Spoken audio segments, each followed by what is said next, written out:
All right, Commerce and Labor will start now. We'll take up first 5028, which was similar to the presumption bill that I had, and the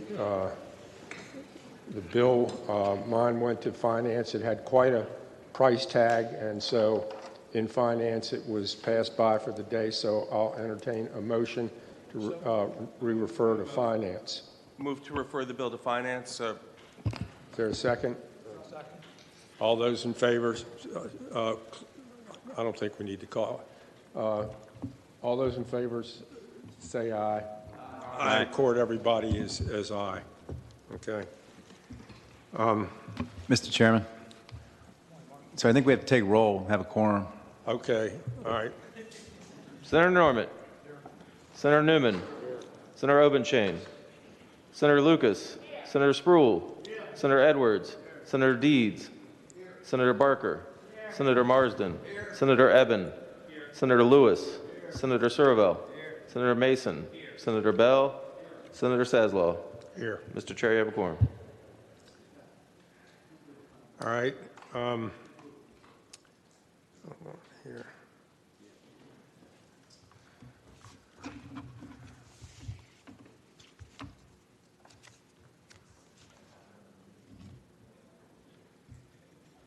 All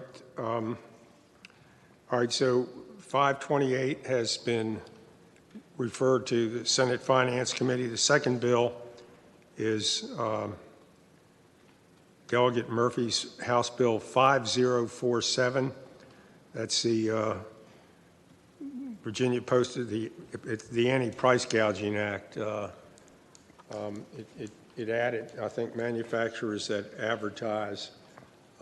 Is she on the line? Is she? She was. Mr. Chairman, she was up there a minute ago.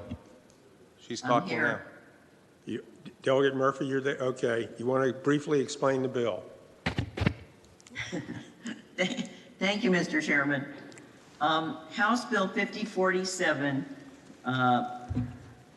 it is a bill that currently applies to sellers that sell goods or services directly to consumers.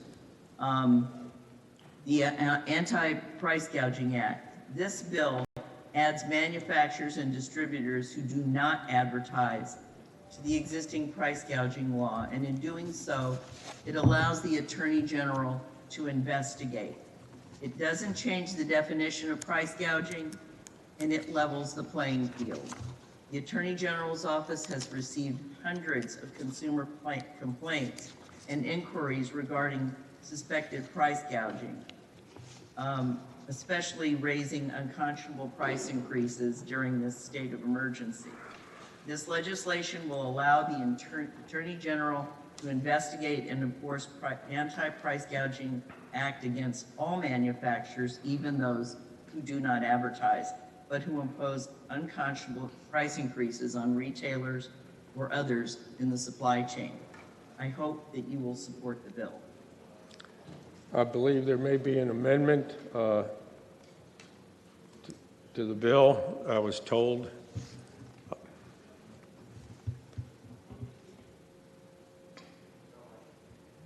Is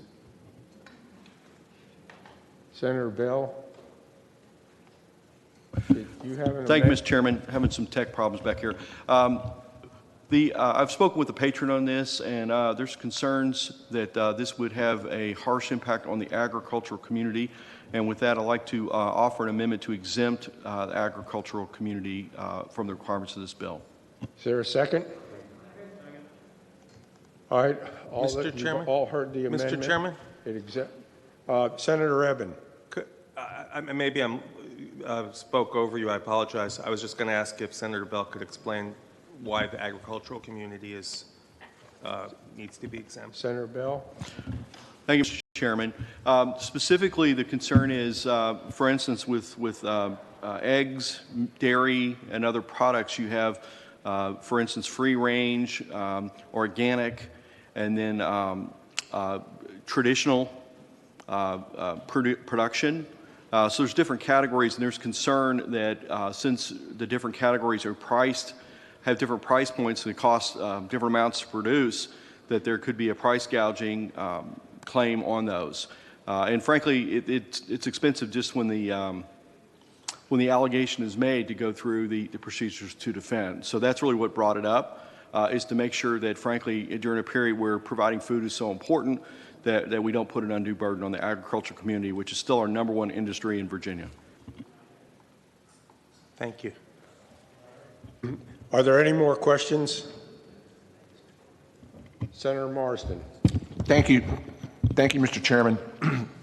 I'd heard from some of the folks in the retail gasoline business that because I think the issue is that prices could be sort of passed on down to them in a gougey-looking way from the distributors and what have you, and that they would be held accountable.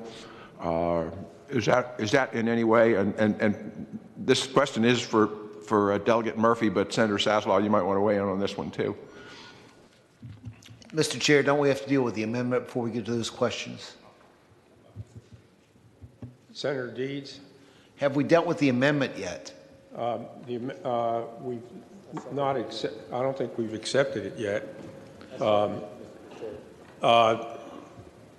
Delegate Murphy, do you want to comment on that? Thank you, Mr. Chairman. The Attorney General's office is getting the complaints. All of this, the purpose of the bill is to allow him to investigate all situations where they believe unconscionable price increases have occurred during this state of emergency.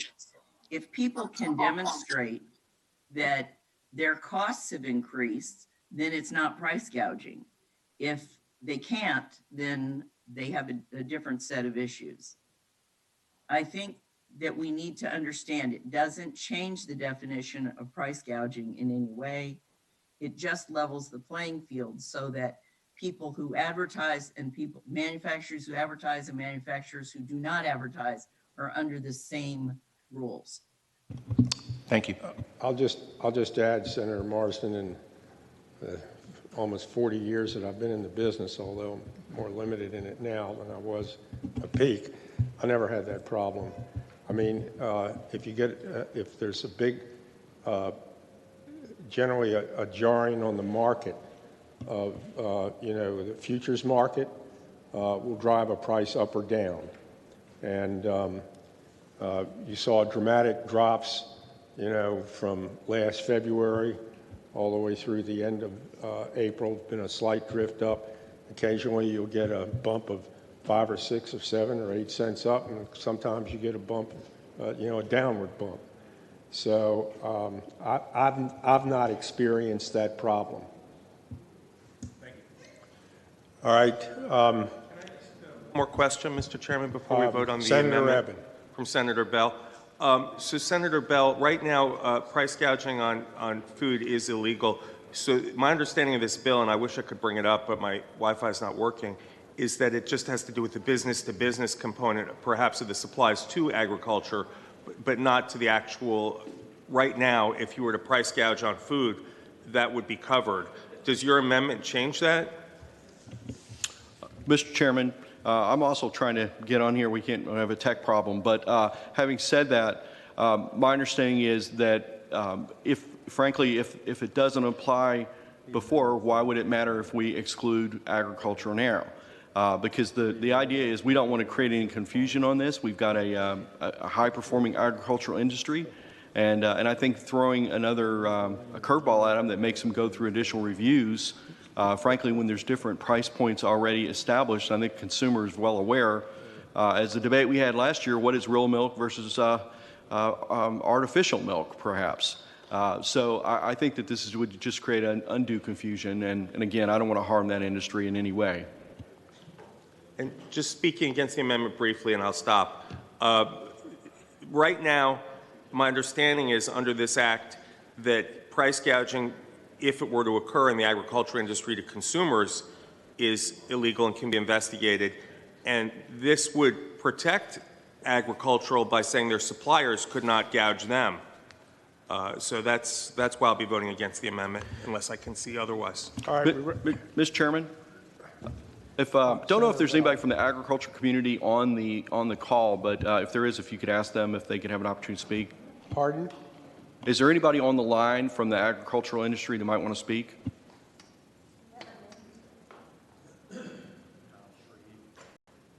All right, let's go ahead and vote.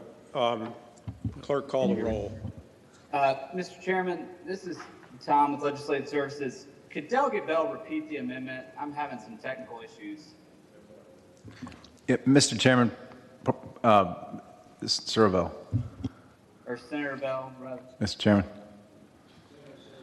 Mr. Chairman, the LIS isn't working for anybody, and so nobody can actually see the bill text of any kind. And so kind of hard to understand the amendment without being able to read the text. And I think that's what Mr. Stevens was just referencing, is that nobody can see any bill language right now because the whole system's down. All right, then we will, Mr. Chairman, we'll have to delay it. We will pass this Mr. by. Chairman. Hello? now you're frozen. Mr. Chairman, I'll be available. Okay, thank you.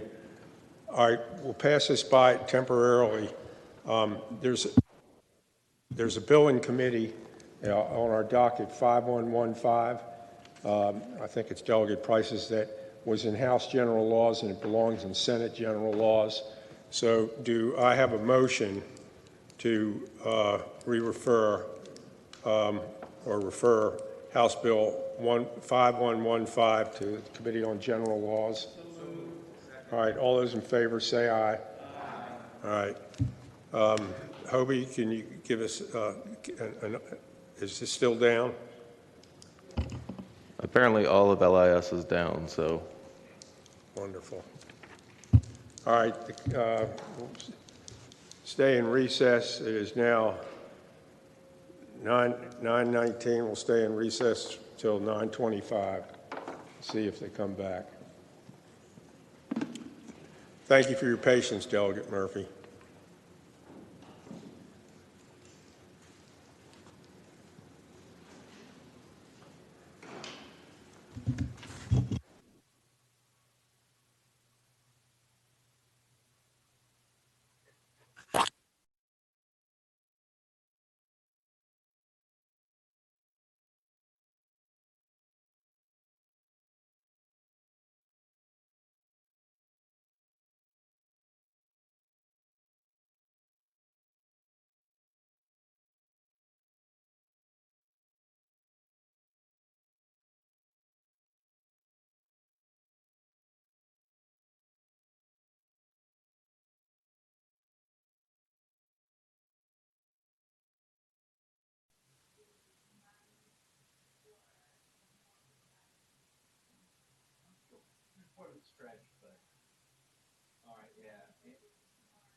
All right, we're back up.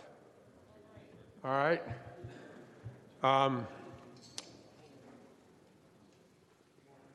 Delegate Murphy, are you still there?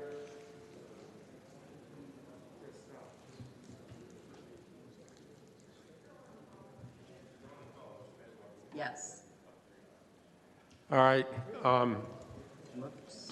There's somebody, I understand, from the Attorney General's office that wants to speak to the amendment. Yes. Okay, go ahead. He's got 1 minute because we're on a rush here. Are you ready? No. Or she. They're waiting for whoever's from the Attorney General's office to speak. If somebody's speaking, we can't hear them. Mr. Chairman, my understanding is Beck Stanley from the ag community is going to be on the call as well.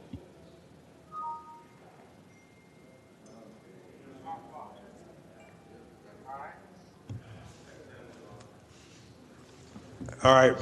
Obviously, there's connections. Is the Attorney General's office ready to speak? Hello? Yeah, They're waiting for you. All right, let me call him and get him on. He should be in the queue. Who? They just hung up. Who from the Attorney General's office is speaking? Brittany Murphy had told me she was calling. Is she on the line now?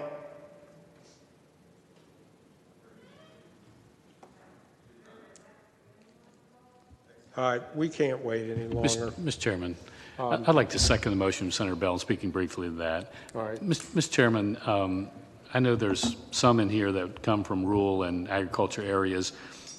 If you do, you understand that the cost of manufacturing can be dramatically different.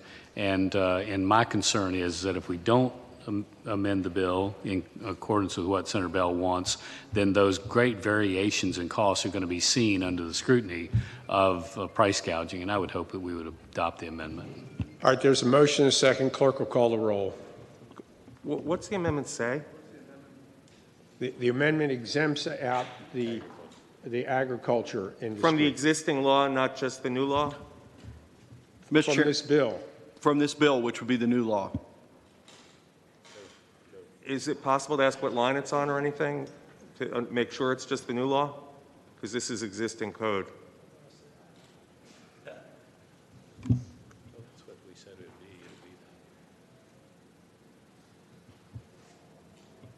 Bill.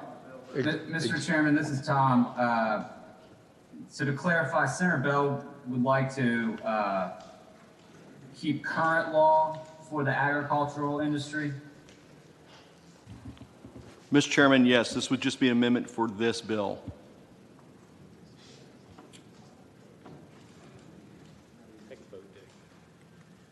So, Mr. Chairman, I would need to play with the words a little bit, but essentially, on lines 25 through 27, the definition of supplier will, for those in the agricultural industry, will include the word "and advertises." So a manufacturer, distributor, or licensor in the agricultural industry who advertises and sells, leases, or licensed goods, etc.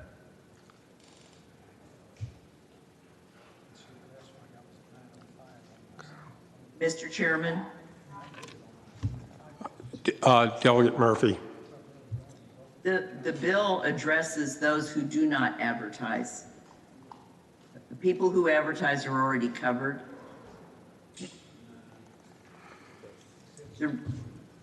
Those who don't advertise, but are not subject to this. Mr. Chairman, So, I apologize for interrupting. Mr. Chairman, back to Obenshain. Senator Obenshain. Delegate, I apologize for interrupting, but this says who advertise, solicit, or engage in consumer transactions. It doesn't limit it to only people who, suppliers who advertise.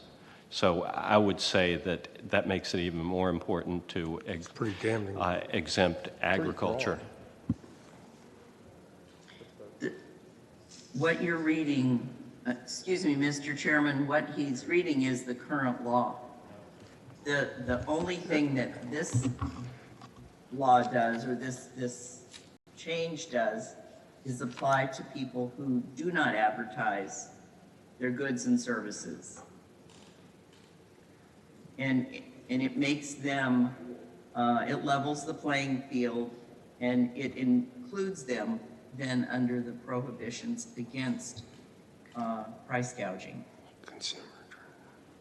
Mr. Chairman, Delegate Murphy, yeah, the current law uses the definition from the definition for supplier from the Virginia Consumer Protection Act. Right. Took that definition, put it in the Anti-Price Gouging Act, but removed two words, who advertises and, from manufacturers, distributors, or licensors, in order to have your bill but exclude those in the agricultural industry from the change you're making. We're just going to have two different definitions, essentially. So supplier will mean, for everyone other than those in the agricultural industry, what's in the bill. And then for those in the agricultural industry, supplier will mean what it currently says in the Virginia Consumer Protection Act, if the committee adopts the amendment. All right. We got a motion and a second. Clerk, call the roll. Senator Norman. Senator Newman. Senator Obenshain. Senator Lucas. Senator Spruill. Senator Edwards. Senator Deeds. Senator Barker. Senator Marsden. Senator Eben. No. Senator Lewis. Senator Servo. Senator Mason. Senator Bell. Senator Saslaw. Aye. Ayes 13, noes 2. All right, motion carries. The bill is, as amended, is now before us. Do I have a motion to report? Move to report. It's been moved and seconded that the bill be reported. Clerk, call the roll. Senator Norman. Senator Newman. Senator Obenshain. Senator Lucas. Aye. Oh, sorry. Senator Spruill. Senator Edwards. Senator Deeds. Senator Barker. Senator Marsden. Senator Eben. Aye. Senator Lewis. Senator Servo. Senator Mason. Senator Bell. Senator Newman. Senator Saslaw. Aye. Ayes 15, noes 0. All right, the bill is reported. The next is House Bill 5087. I think it's an administration bill, and I think this is similar to what Senator McPike had. Delegate Tran, are you there? Good morning, Mr. Chair. This is Kathy Tran, and I appreciate the opportunity to talk about House Bill 5087. You're correct. This is cognate to Senator McPike's bill, and I believe that number was 5107. My notes are correct. And I believe that y'all had made an amendment to that bill. But just very quickly to refresh your memory, you know, when we convened in April, we established a short-term compensation program. These programs are also known as work-share programs and provide flexibility for employers who are experiencing a slowdown in business. So they're able to keep employees that they otherwise might have laid off, and they're able to keep them on the payroll as part-time employees and continue with their workforce. And those affected workers are then eligible to receive a portion of their unemployment insurance benefits. What this bill does is it lifts the sunset clauses that we had included originally when we passed when we established the program during the reconvened session, so that we become eligible for about $2.7 million in federal funding available under the CARES Act to administer this program. This spring, after we had passed our bills, the U.S. Department of Labor indicated that they would only approve short-term compensation programs that did not have sunset clauses for the CARES Act money. So that's why we are coming back in to make this technical fix. Okay. Is this identical to Senator McPike's bill? Mr. Chairman, it's Tom. Commerce and Labor made one amendment to Senator McPike's bill, which I can read if you'd like to make the same amendment. All right, could you read? On line 14, after program, strike by, insert not later than. Say that again, please, On Tom. line, yes, sir. On line 14, after program, strike by, and insert not later than. So we'll read compensation program not Right, later. it's grammatical more than anything. All right. You all heard the amendment. All right. Motion and a second. All those in favor say aye. All right, the amendments made, the bills are now, I guess identical. There's a motion to report. Is there a second? Motion and a second to report. Clerk, call the roll. Senator Norman. Senator Newman. Senator Obenshain. Senator Lucas. Senator Spruill. Senator Edwards. Senator Deeds. Senator Barker. Senator Marsden. Senator Eben. Senator Lewis. Senator Sirvell. Senator Mason. Senator Bell. Senator Saslow. Aye. Ayes 15, no 0. Okay. House Bill 5115, we've already referred to general laws. The last bill is House Bill 5116. That's the paid leave quarantine bill. Delegate Guzman, are you there?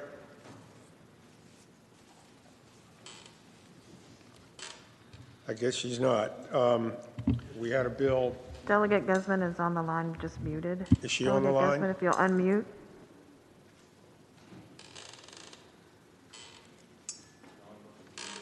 She's muted. Wonderful. Hello. All right, Delegate Guzman, you're up. Thank you, Senator Saslow, Mr. Chairman. I am here to present to you House Bill 5116. The bill is going to require businesses with 25 employees or more to provide quarantine paid time. There is an exemption for Commonwealth employees who work in direct or indirect services to Medicaid. The bill is going to expire when the executive order is behind us or whenever this fiscal year is going to end. We are going also to include in there that in order for people to qualify to this bill, we would have to get a doctor's note, and the doctor could say that because we have a lot of asymptomatic employees that does show no symptoms, so they could stay home and telework, and that's going to be a decision that the medical provider could make. There is, I believe that this is not an anti-business bill. I think that Virginia businesses need a quarantine sick day standard, so they can compete with larger companies and stay in business. If COVID-19 positive workers stay home, Virginia will be able to decrease the community spread of coronavirus and safely reopen our economy faster. 81% of restaurant workers and 75% of child care providers in Virginia have zero access to paid time off. And quarantine paid days are also one of the simplest ways for Virginia businesses to avoid the potential cost of temporary closure and additional cleaning due to a positive coronavirus test and spread in their premises. So, Mr. Chairman, I think that this is public news. The communities of color are getting sick and dying, and they need this leave more than anyone else. 50% of Latinos being affected, and 38% of African Americans have no days off. And as I mentioned before about the sunset, when this bill is going to sunset, and I think it's the right thing to do. Thank you, Mr. Chairman. Senator Norman. Thank you very much, Mr. Chairman. We have considered a comparable bill by this committee, which we passed by indefinitely, and I would say, Mr. Chairman, an editorial comment. I think in the current circumstances, this bill is insensitive and a lack of perspective to the fiscal stress that Virginia businesses are currently experiencing during this pandemic situation, and we have no business placing additional stress on our businesses during this period of time. So I would respectfully move consistent with what we did on the Senate bill to pass this bill by indefinitely. All right, we have a motion to Mr. Chairman, PPI. Mr. Chairman, Senator Bell. Mr. Chairman, I believe this is a good idea, but I think the timing is not right for it. And, I would encourage us to explore options for studying the impact of this at a later date. But with that, I second the motion. All right, there's a motion and a second to PBI. Clerk, call the roll. Senator Norman. Senator Newman. Senator Obenshain. Senator Lucas. Senator Spruill. Senator Edwards. Senator Deeds. Senator Barker. Senator Marsden. Senator Eben. No. Senator Lewis. Senator Servo. Senator Mason. Senator Bell. I'm sorry, Senator Bell. Senator Saswell. Aye. Ayes 14, noes 1. All right, if there's no more business, I believe, to come before Commerce and Labor, the meeting is adjourned. Good job, Dick.